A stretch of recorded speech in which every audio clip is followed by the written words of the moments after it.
Hello students, how are you? Hope all you are being fine.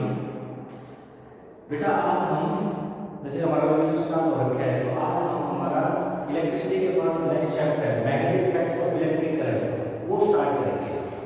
तो देखते हैं इस लेक्चर के अंदर इस वीडियो के अंदर कितने टॉपिक कवर होते हैं। जो टॉपिक कवर होंगे वो आप लोगों को अच्छे से रिवाइज करते हैं। तो बेटा स्टार्ट करते हैं।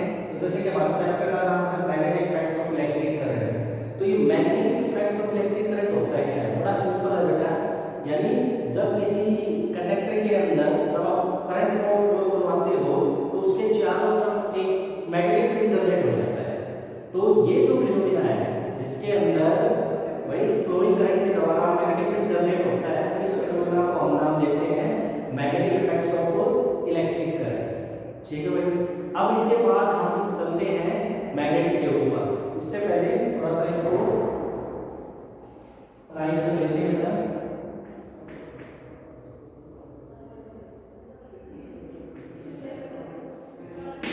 जो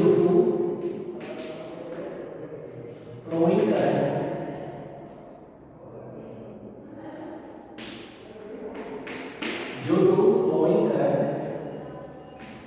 a magnetic field is generated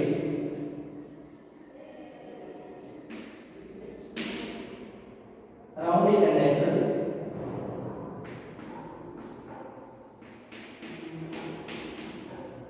is called magnetic effects of electric current. बेटा जब इस कंडक्टर के अंदर करंट फ्लो करवाते हैं तो मैग्नेटिक फील्ड जनरेट होता है और वही कहलाता है वही magnetic effects of electric current. अब ठीक है भाई, हमारे चैप्टर का नाम ये है magnetic effects of electric current. इस चैप्टर में हमें पढ़ना है क्या? इस चैप्टर में हमें मैग्नेट्स और उनके द्वारा जो मैग्नेटिक फील्ड जनरेट होगा उनके बारे में हमें स्टडी करना है। तो बेटा नेक्स्ट हम चलते हैं, देखिएगा यहाँ पर वही magnets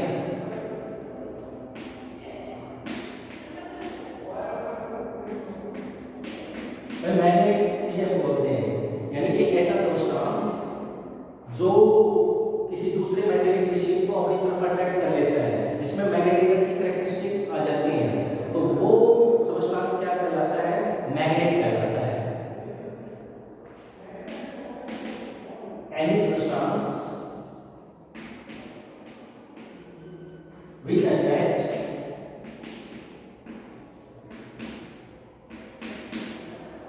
say small pieces of a small metallic pieces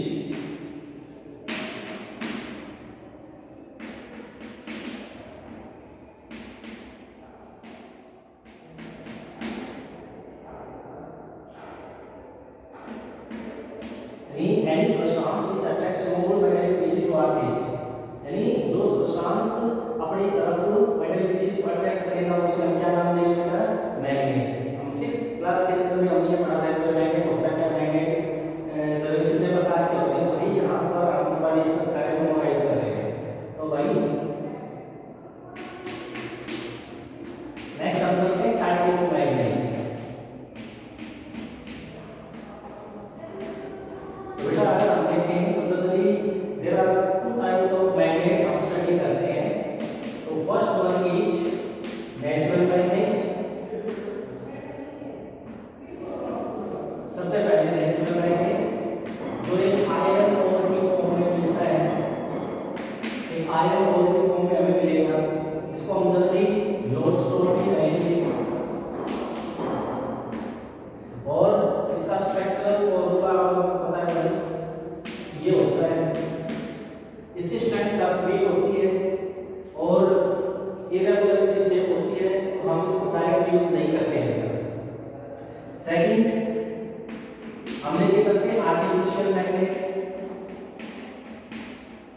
तो आर्टिफिशियल मैग्नेट जो हम लेके चलेंगे तो बेटा ये मैग्नेट्स होते हैं और इनको हम डिजायरेबल स्ट्रेंथ के अकॉर्डिंग फॉर्म करते हैं। डिजायरेबल स्ट्रेंथ के अकॉर्डिंग हम इनको बनाते हैं। डिजायरेबल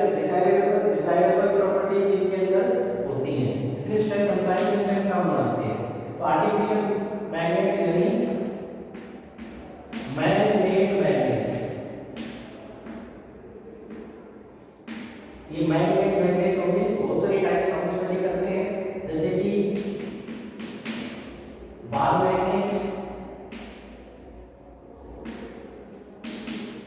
तो बार मैग्नेट जनरली रेक्टेंगुलर या सिलेंड्रिकल शेप के अंदर होता है बेटा। तो जैसे कि हमने मान के चले कि हमारे पास ये बार मैग्नेट है, ये रेक्टेंगुलर शेप है और जनरली सिलेंड्रिकल शेप में भी आता है। ये भी हमारे पास क्या है, बार मैग्नेट। नेक्स्ट जैसे कि हॉर्सशू टाइप मैग्नेट,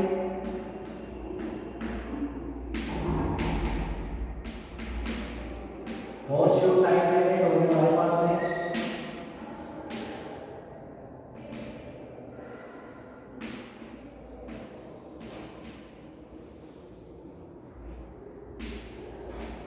बेटा इनके दोनों पोल से एक दूसरे के क्लोज होते हैं, इसलिए यहाँ पर इनकी स्ट्रेंथ इस रीजन में काफी ज्यादा होगी। से ये मान लो नॉर्थ पोल है, ये मान लो इसका साउथ पोल है। नेक्स्ट हमारे पास जैसे कि सोलेनोइड हो जाता है इलेक्ट्रोमैग्नेट।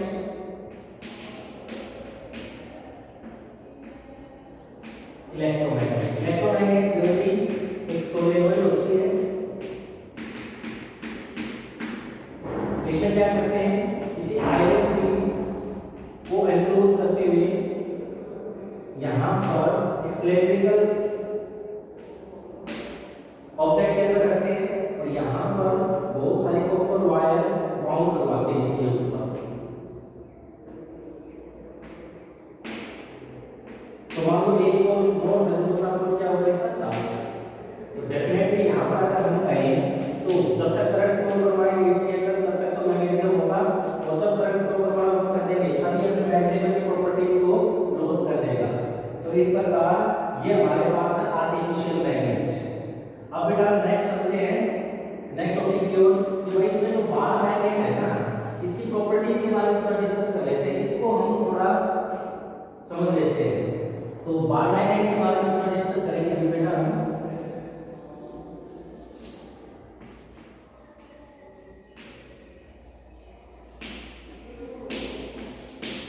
तो सबसे पहले बेटा बार मैग्नेट के द्वारा जो मैग्नेटिक फील्ड लाइंस होंगी वो पैटर्न हम यहाँ पर ड्रॉ करते हैं। तो आपको पता है कि बार मैग्नेट के दो पोल एग्जिस्ट करते हैं, एक नॉर्थ होता है एक साउथ पोल होता है। तो इसके लिए मैग्नेटिक फील्ड पैटर्न होगा इस प्रकार जो हम ड्रॉ कर रहे हैं। मैग्नेटिक फील्ड और मैग्नेटिक फील्ड लाइंस की प्रॉपर्टीज को हम डिस्कस करेंगे इसके बाद नेक्स्ट टॉपिक के अंदर। फिलहाल इसके लिए मैग्नेटिक फील्ड पैटर्न हम ड्रॉ करते हैं, क्योंकि हमें ये सारी चीजें पढ़ चुके हैं हम और अब ये रिवीजन कर रहे हैं तो इनके बारे में थोड़ा बहुत जानते हैं। तो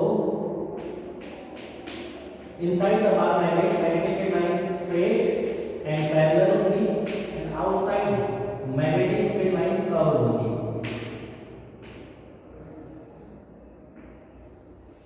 Outside the bar magnet magnetic field lines run करेंगे north to south और inside the magnet magnetic field lines run करेंगी south to north। अगर हम देखें तो यहाँ पर पोल्स के नजदीक मैग्नेटिक फील्ड लाइंस क्राउडेड है, यहाँ पर भी और यहाँ पर भी, यानी यहाँ पर मैग्नेटिक फील्ड स्ट्रेंथ सबसे ज्यादा होगी। और यहाँ पर देखिए और यहाँ पर मैग्नेटिक फील्ड लाइंस है ना वो वेल सेपरेटेड है, थोड़ा डिस्टेंस से सेपरेटेड है, तो हम कहेंगे यहाँ पर इस रीजन में मैग्नेटिक फील्ड स्ट्रेंथ है वो वीक होगी। अब इनसाइड द बार मैग्नेट अगर आप देखो तो magnetic field lines are straight and parallel. तो इसका मतलब ये हुआ कि जो स्ट्रेट एंड पैरेलल मतलब मैग्नेटिक फील्ड है यहाँ पर वो यूनिफॉर्म है। अब इसकी प्रॉपर्टीज के बारे में हम डिस्कस करते हैं। तो जो फर्स्ट प्रॉपर्टीज के हम लेके चलेंगे वो लेके चलेंगे डायरेक्टिव प्रॉपर्टी। डायरेक्टिव प्रॉपर्टी इसका मतलब क्या हुआ बेटा, इसका मतलब ये हुआ कि बार मैग्नेट को जब भी आप इसे धागे से बांध के फ्रीली सस्पेंड करोगे, फ्रीली हैंग करोगे, तो हमेशा नॉर्थ साउथ डायरेक्शन को इंडिकेट करेगा। इस प्रकार जैसे कि ये आपके पास बार मैग्नेट है, आपने एक धागे से बांध के इसको फ्रीली हैंग किया, तो इसका नॉर्थ पोल है ना वो हमेशा अर्थ के ज्योग्राफिक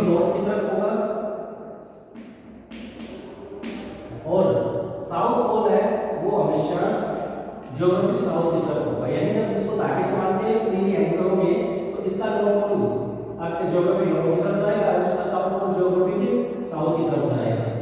सेकंड प्रॉपर्टी यानी इंडक्टिव प्रॉपर्टी बोल सकते हो। तो इंडक्टिव प्रॉपर्टी के अंदर क्या आता है बेटा कि बार मैग्नेट की हेल्प से इसकी हेल्प से हम किसी दूसरे मेटेलिक पीस को मैग्नेटाइज कर सकते हैं। यानी दूसरे मेटेलिक पीस को क्या कर सकते हैं मैग्नेटाइज, यानी उसमें मैग्नेटिक कैरेक्टरिस्टिक डेवलप करवा सकते हैं जैसे कि पायरोलिक। तो सेकंड प्रॉपर्टी क्या कहलाएगी इंडक्टिव प्रॉपर्टी, यानी कोई दूसरा सब्सटेंस बार मैग्नेट की हेल्प से मैग्नेट बन सकता है तो इंडक्टिव प्रॉपर्टी। तीसरी प्रॉपर्टी बेटा हम डिस्कस करेंगे कि बार मैग्नेट के कभी भी मैग्नेटिक मोनोपोल एग्जिस्ट नहीं करेंगे। Magnetic monopole doesn't exist, does not exist.